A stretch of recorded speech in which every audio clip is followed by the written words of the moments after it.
Je me souviens, il y a très longtemps, je faisais partie d'un groupe de gens. On était amis. Vous savez comment ça se passe? Amis, entre hommes, amis, tout ça. Et plusieurs années plus tard, on s'est retrouvés, en tout cas une vingtaine d'années plus tard. On a formé un groupe, qui est un groupe WhatsApp où on discutait, on parlait, tout ça. Hein, comment ça va et tout le bazar. Mais très vite, j'ai remarqué qu'il y avait des sentiments complètement obscurs. Il y a certaines personnes qui ne parlent qu'à certaines personnes. C'est un groupe de plus de 20 personnes, ou 25. On était très jeunes à l'époque quand on se réunissait dans les quartiers, jouant au football, tout le bazar. Vous savez, quand on venait d'une même ville, vous avez tendance à vous penser vraiment être amis quand vous grandissez. Quelquefois, ça n'a pas tout à fait été de l'amitié, ça a simplement été des gens qui sont vus dans le passé, mais qui ont grandi et se connaissent et se respectent. On a vite remarqué très rapidement que Tito ne parle qu'avec Julien. Julien n'est choisi que Patrick. On ne vous parle pas. Donc s'il n'y a pas Patrick, la conversation est très difficile. Après quelques temps, j'ai réalisé qu'il y avait certaines personnes dans ce groupe qui ne m'appréciaient pas du tout. Et vous savez, quelquefois, il faut savoir que les gens savent cacher leur manque d'appréciation. Mais dans ce cas, on me le montrait ouvertement qu'on ne m'apprécie pas. Il y a quelque chose de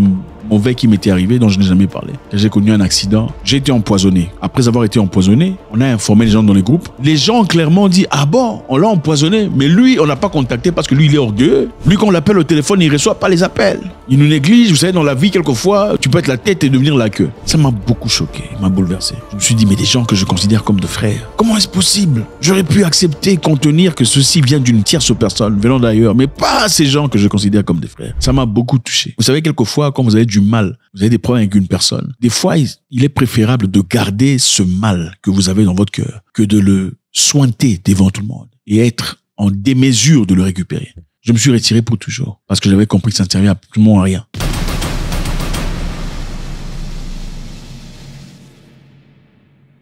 Alors, il y a une histoire des 3 pays qui avaient l'habitude de vivre en communauté avec d'autres pays. Mais avec la situation ardente, les pays qui étaient leurs frères sont finalement devenus les pays qui s'apprêtaient pour aller les détruire. Et ces pays se sont décidés de se retirer. Avaient-ils raison ou tort? De dire, nous réalisons que nous ne sommes pas frères. Il est peut-être temps pour nous de nous retirer de côté pour vous regarder pour ce que vous êtes vraiment. Dans la vie, quand vous remarquez que quelqu'un ne se comporte pas comme un frère, un prétendu frère, ce n'est pas votre frère, c'est votre ennemi. Et c'est dur de l'accepter. Qu'un frère ou un prétendu frère, en réalité, est un ennemi. Les États du Sahel ont déclaré qu'ils autoriseront aux ressortissants de la CEDEAO qui pourraient entrer, circuler, aménager dans leur espace sans visa. Donc il n'y a pas de souci, il n'y a pas de problème. La Confédération d'États du Sahel est un espace sans visa pour les ressortissants d'États membres de la CEDEAO, affirme le communiqué samedi par le ministre malien des Affaires étrangères, Abdoulaye Diop.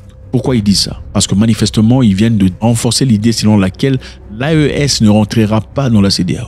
C'est évident, c'est effectif, c'est définitif. Mais par contre, vos citoyens peuvent venir chez nous sans difficulté. Ils peuvent pas seulement venir, ils peuvent entrer, ils peuvent circuler, ils peuvent résider, ils peuvent s'établir et sortir du territoire sans difficulté, sans besoin de visa. Vous refusez désormais, puisque nous décidons de ne pas revenir chez vous, d'accepter nos citoyens. Ou soit nos citoyens arrivés chez vous doivent payer, doivent faire sujet sécuritaire. Mais nous, par contre, pour vous montrer que nous n'avons aucun souci avec la population locale, notre problème, c'est le leadership. Ils peuvent venir, circuler, manger, résider, s'établir et sortir sans difficulté. C'est comme ça qu'on paye une personne ayant une mentalité méchante. Donc, la CEDEAO est en réunion au Nigeria pour essayer d'établir ce qui va se passer l'année prochaine, comme ils le font généralement. Ils ont à maintes reprises tenté de convertir ou de demander au Mali, Niger, au Burkina Faso de rentrer dans cet espace. Excellence, bien que le départ imminent du Burkina Faso, du Mali, du Niger, de la CEDEAO soit décourageant,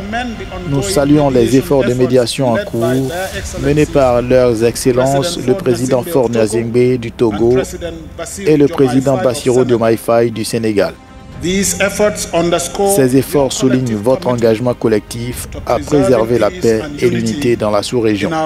Ces derniers ont dit non. Et ceci, évidemment, est une façon très forte de montrer combien ils sont forts dans leurs décisions. Comment sont-ils arrivés là? On s'en souvient, quand le Niger était en train de prendre de force le gouvernement, c'est-à-dire arrêter M. Mohamed Bazoum, les pays de la CEDEAO s'étaient réunis dans une réunion extraordinaire dans l'objectif de renverser le pouvoir au Niger, ou de rentrer au Niger de force pour renverser le pouvoir et rétablir le gouvernement de Mohamed Bazoum. Chose qui a beaucoup choqué le monde. Ils n'ont pas seulement fait ça, ils sont partis en Europe pour demander de l'aide à l'Union européenne pour aller combattre un autre pays frère.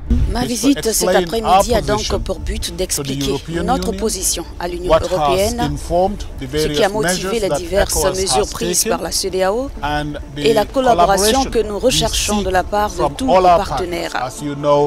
Comme vous le savez, le monde est un village planétaire. Un événement dans un endroit particulier affecte le monde entier. C'est pourquoi nous estimons qu'il est important de venir en Espagne pour parler à nos partenaires de l'Union européenne afin qu'ils comprennent ce que nous faisons et qu'ils nous apportent le soutien qu'ils sont en mesure de nous apporter. Imaginez-vous, c'est comme moi quand je pleurnichais disant que j'ai été empoisonné et des gens que j'ai considérés comme de frères se moquent disant que je me prends pour quelqu'un d'important. Au lieu de compatir, de sympathiser avec la difficulté que je traversais, ils disent « Ah !» mais il se prend pour qui? Il ne répond même pas au téléphone. Les États du Sahel, en prenant de force le gouvernement, ont clairement démontré qu'ils avaient besoin de soutien des États africains. Mais qu'est-ce que les États africains ont fait? Ils sont partis chercher des ordres venant de l'Europe pour aller combattre au Niger et renverser le pouvoir. Leur message était très clair. On doit leur montrer, ça doit servir de leçon aux esclaves, de ne jamais essayer de se libérer. Qu'est-ce qui s'est passé plus tard? Le Mali et le Burkina Faso, si vous osez foutre la plante de votre pied au Niger, vous serez en train de nous déclarer une guerre ouverte. Et ça sera macabre. Et ceci, évidemment, a joué un rôle très important. Parce que juste après ça, ils ne sont pas venus. Pourtant, ils avaient déjà prévu tout sur le plan logistique. Ils avaient dit qu'ils étaient prêts. Ils attendaient seulement la date pour aller entrer. The D-Day is also decided, which we are not going to disclose. There will be no more meetings of the chiefs of defense staff. If there will be, it will be probably in the course of the operation if there is the need to adjust the operation. Mais quand le Mali et le Burkina Faso s'y sont annoncés, ils ont dit on va pas y aller parce que ça risque d'être chaud. Et c'est ça la vraie fraternité. La fraternité, c'est pas le nombre de gens que vous voyez, hein, des noirs qui vous ressemblent, qui parlent votre langage, des gens avec qui vous avez grandi. La fraternité, c'est qui est là pour toi quand les choses sont mal. C'est seulement ça, les frères. Quand tu es emprisonné injustement, qui ira voir ta femme et lui apporter quelques histoires à manger? Qui paiera les minérales de tes enfants temporairement pendant que tu es en prison?